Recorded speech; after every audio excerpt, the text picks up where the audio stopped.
Hello everyone, SirMonkeySuit here, back again with Fate Unlimited Blade Works 1 episode 8 of season 2. So we're coming up to the end of Fate as we know it, other than Heaven's Feel when I eventually get around to reacting to that as a movie. But yeah, so last episode was a really good one, really interesting. We had revelation that Kire is Lancer's master. Fuck's sake, his whole plan was to get the I don't know, the lesser grail from Elia and then implant it within Rin and have her be the vessel. I don't know what the plan is with that. I don't know how that in any way makes anything different. I don't know what, what advantages it has with Rin that it does with Elia, so I don't know what the fuck, Kiri's thinking with that.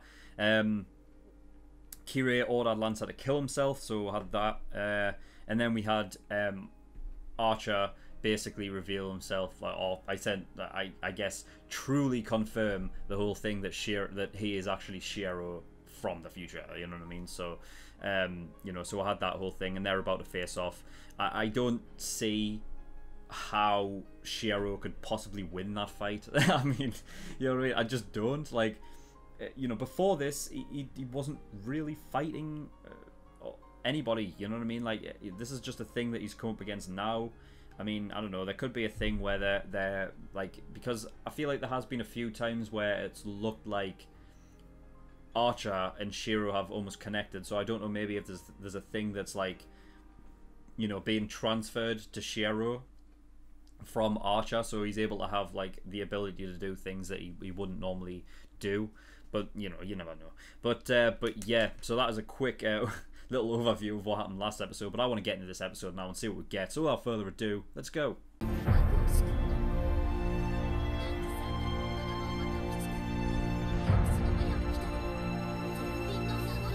Oh my fucking god. That that whole sequence was fucking incredible. I love that. I loved it when he fucking shit. When he said, "I am the bone of my sword," honestly, I got goosebumps. Like my fucking like my heart just like fucking dropped. Like I just felt like I was floating in that moment. It was nuts. That was so fucking cool.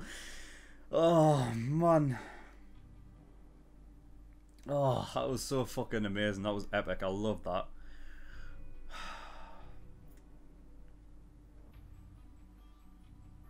Jesus, that was such a good. That might be my favorite episode of this UBW. Might be. I think it probably has to be. That was so fucking good. So, right from the beginning, then. I didn't write it much down, like other than that last bit, but from the very beginning, though, Lancer survived. I don't know how. I don't know how. I mean, because when they get ordered to kill themselves, like they pierce their own heart, right? So I don't know how. I don't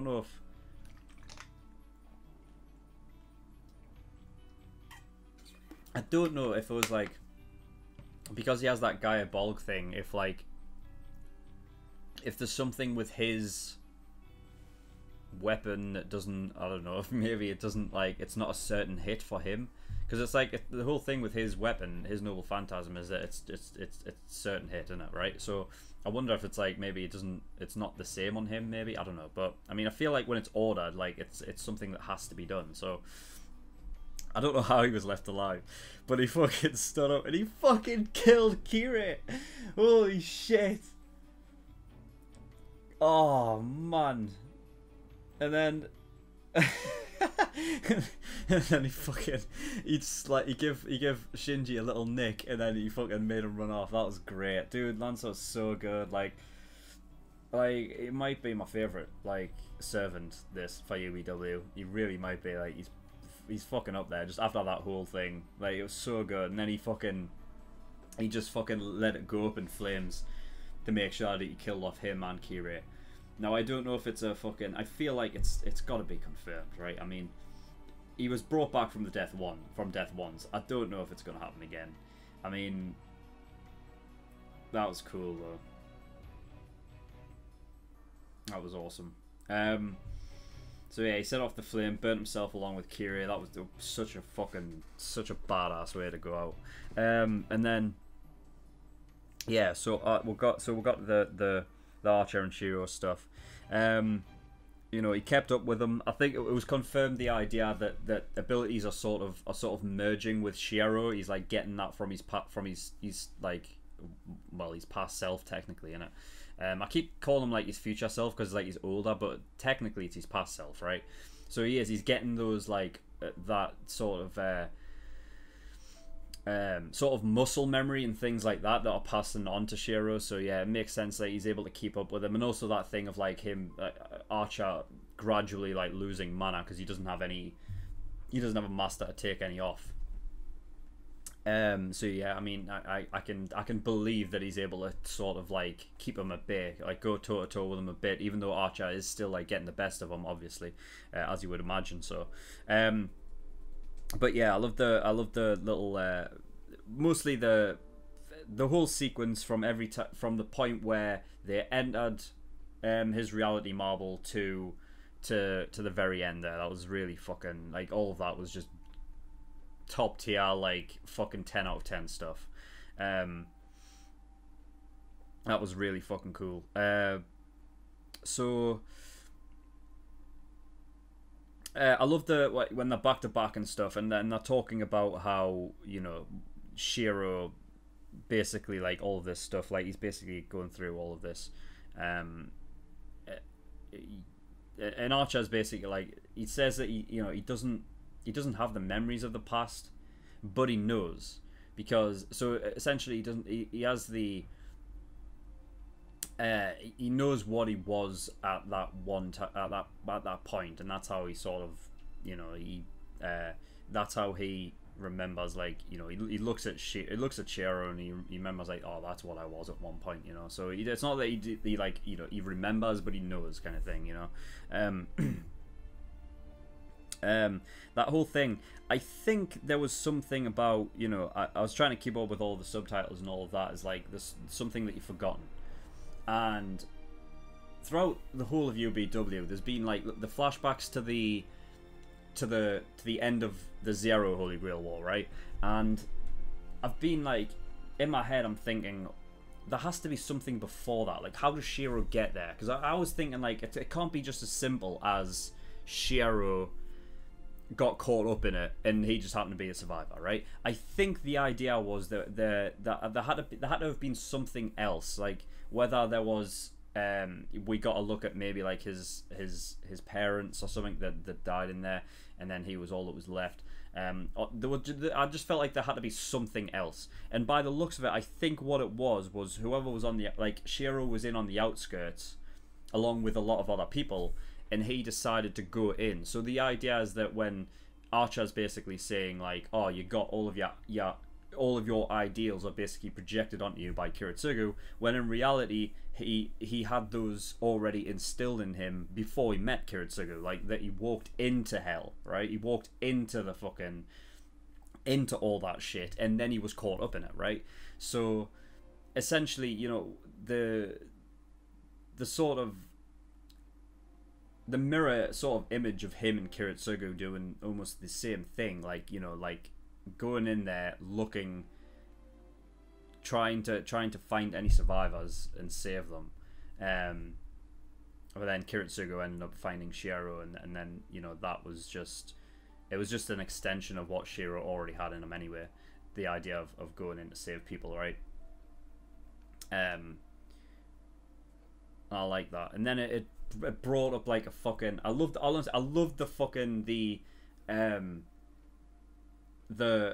honestly, the fucking, just the imagery in this sequence was so,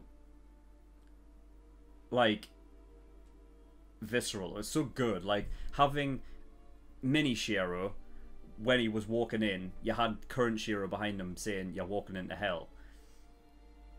And then immediately, like, in the next bit, it's Archer saying to current Shiro, you're walking into hell. Is that alright? You know what I mean? It's so good. Like, it's like future Shiro, it's like past Shiro into current Shiro into future Shiro, you know what I mean? It's like, it's so good. And then having the, you know, having sort of like Kiritsugu there, and this whole thing of like the scabbard. So the scabbard comes up, the scabbard pops up, and I'm like, what's that got to do with it? Why would Saber's scabbard pop up at that moment? Because what would that have anything to do with it? And when Archer was basically like, because obviously he was fucking healing, right? And he was like, oh, it's the fucking scabbard. That Kiritsugu planted that in well, Archer basically said he planted that in us. So obviously it was from beforehand. He planted that within, like, in us. In what way? Because it has to be some physical, like, way that he's done that, right? Like, there has to be. Whether he's like, I don't know, like, because we don't know where the scabbard is now, right? We don't know where that is. If he's somehow like taken a physical bit of it and just like implanted it in Shiro in some way, it's great because having Saber there, even though they aren't master and servant, because the pact that was still that Saber is basically, because she's still there, because she's in such close proximity to Shiro and the scabbard implanted with him, that he's able to heal, which is fucking great. I love that, because that is the perfect reason as to why Saber needs, like, stays with Shiro, even though she's Rin's master now, or Rin's servant now, that she stays with Shiro, and it's for that, like, that, you know what I mean? Like, she might not realize. I meant for, like, the story as a whole, having him being able to heal because Kiritsugu, like, I love that. I love the fucking. To me, I was like, the only, because remember when they confirmed it in season 1 that Kiritsugu had died, and I was so fucking gutted. I was like, what? Like, is that it? Really? Come on. Because I was thinking that's all it's going to be, innit? Like, it's just going to be, the only thing is Shiro's continuing on his sort of legacy in a way, right? And that's all it is. Which is cool enough, but, like, I was thinking, like, by watching Zero, the one thing that I wanted was, like, Kiritsugu's, like, you know, I wanted bigger things for, like, Kiritsugu, you know what I mean? I wanted, like, to be, a bigger part of UBW, and not just be the fact that it's just legacy continuing on. And this whole thing of him, even though everything, and I think this is to me, this is where I look at the choice of going with Zero first, and the people that told me that I should watch Zero first, this is where I say that I've made a good choice. I know people would say that, like, oh, you know, there's reasons to watch UBW first because Zero was made as a prequel, it wasn't made beforehand, meaning that, like, or I should say, like, Stay Night, right? Because UBW was made after Zero, but it was made, like, in continuation of, right? But, like, you know, people would say, like, oh, you know, because you'll, by watching the older stuff first and then going back to Zero, like, you understand things in, like, different ways.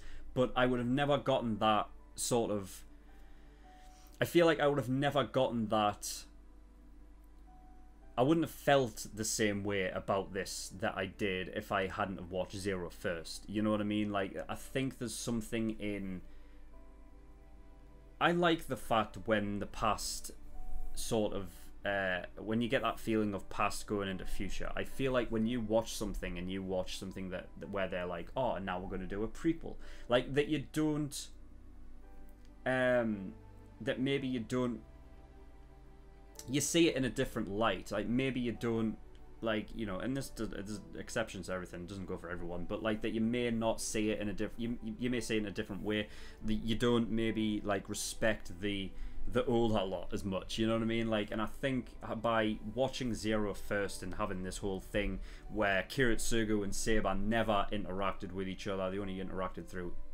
Iri, and then have, like, them not being, you know, really compatible in any way, but the one thing that Kiritsugu did was for the future by essentially, in whatever way it means that Kiritsugu planted, you know, that scabbard within Shiro, allowing him to be healed for this moment, is a great, like, that is a great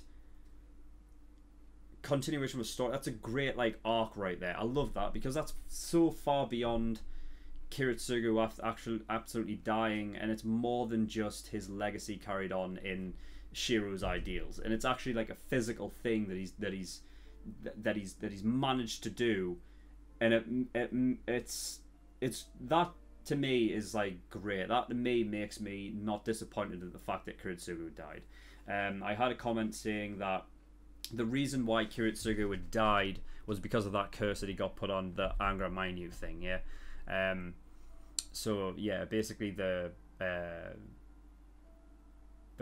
culmination of like all evil is Angra Mainyu, right? So basically, yeah, he was basically given the curse of that, and for that was the reason why he died. People said that he died like immediately, like in that night as well. Like the last time he talked to Shiro about being a hero of justice and whatnot, he actually died that night, which is nuts. But you know, it's just nice to have that sort of continue on, and it makes me not disappointed in the fact that he had died anymore. I mean, obviously, yeah, it sucks because, you know what I mean, he was a great character, and I feel like when you get like his story of the past and whatnot, and you're like, oh fuck it, you just root for the guy to be, you know, to have a nice life of everything that he's fucking gone through, and he ends up like that. It's a bit tough, but you know what I mean. It just makes me like happy that continued on and helped Shiro with, you know, with him, you know what I mean, in the end, and that was really cool. You know, with Saber being there, you know what I mean. I just love I love it, because as much as Kiritsugu and Saber never got on, they got that.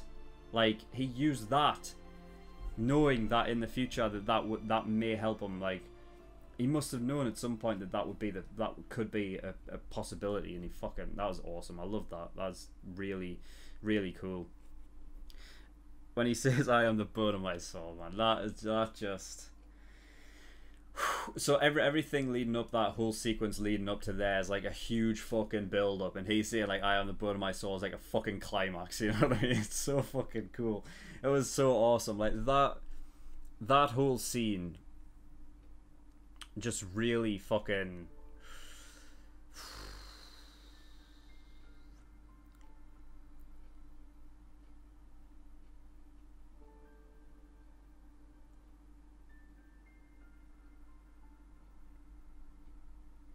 That was crazy. I mean, looking at it all as a whole, if I'm looking at Zero and I'm looking at UBW, right? If I'm looking at them like as separate things as they are, you know what I mean? I was watching this, and as much as you know what I mean, I love reacting to Unlimited Blade Works and everything like that, because I still think it's absolutely amazing. That I preferred watching Zero. I think like Zero overall was like, you know, is just like a step above UBW, even though I love UBW as well. But the sort of, you know, from the very beginning to like, you know, like just the gradual like incline, like we're getting to that like kind of point, you know what I mean, and just having it like all these last two episodes have really like switched it off like on a like, you know what I mean, it's gone from like here to here now, and it's, you know, it's really fucking picking up. And I mean, I guess you kind of expect it with it coming towards the fucking end, like, yeah, shit's about to kick off. It's kind of like the whole point, like this is the point of the story where you get those like sort of revelations and the things, like the questions and everything that you've been wanting answers for the whole thing, it's all getting dropped at once. So obviously it's that way inclined. But I think like when I get to the end of this show and I look back and I look at it like as a whole, UBW as a whole, it would probably be, I can see it being on par with Zero. And for that reason, at the end of Zero, I said it may be like 6th in my list. It might have just not edged on top 5, but I did say that I will keep like franchises or sort of like things as a whole, like, you know, the story as a whole would become one thing, you know, because UBW is a continuation from Zero, you know what I mean? So as of right now, you know what I mean, I'm gonna wait until the very end, but like as of right now, it's looking good for Fate, Zero and Fate UBW as a whole to hit, like, get into my top 5. You know what I mean? It's so fucking, honestly, I'm loving it. So yeah, that was it. Those last 2 episodes were fucking fantastic. I absolutely loved them. So I can't wait for Monday. It's gonna be amazing. Or it'll be next Friday. If this is out on YouTube, it'll be next Friday. But yeah, so that is all. So thank you everyone for watching. In the description below I have links to certain things. Discord, get yourself over there if you want any information regarding my content or anything like that, or you just want to come over and talk to me out the community, then you're free to do that as well. SirMonkeySuit.com, my website, all my content is over there. You can go over there and join the become a member, and you can join the forums. From there you can, you know, put down shows in the reaction recommendations list and whatever, so that when a poll comes around they can be voted on. And Patreon. So I do have a Patreon. If you do want to support me, that'd be very much appreciated. There's a bunch of different tiers and rewards depending on how much you want to support me with. So there is the early access, $5 a month, gives you access to shows a week early, and it would be 4 episodes of Fate. But as this is out on YouTube, it'll be something different. It'll be a different show. So if you're interested in 4 episodes a week of whatever that show is, then get yourself over, become an early access tier patron. $10 a month, that is the full length, gives you access to my full length library. Everything I react to gets a full length. $15, that is the exclusive tier, that gives you access to a bonus show I'm currently reacting to, which is 7 Deadly Sins. So if you're interested in that, get yourself over there, become an exclusive tier patron. $50, that is the elite tier. Every time you pay $50, you get a choice of a show that you want me to react to, and I will react to it. It will go to the back of the list by about 7 shows. Might take me a while to get around to it, but I will do eventually. But if you don't want to wait that long and you want your show to be reacted to next, then you want to get God tier, which is $100. But that is all, so thank you for watching. I'll see you all next time. Bye bye.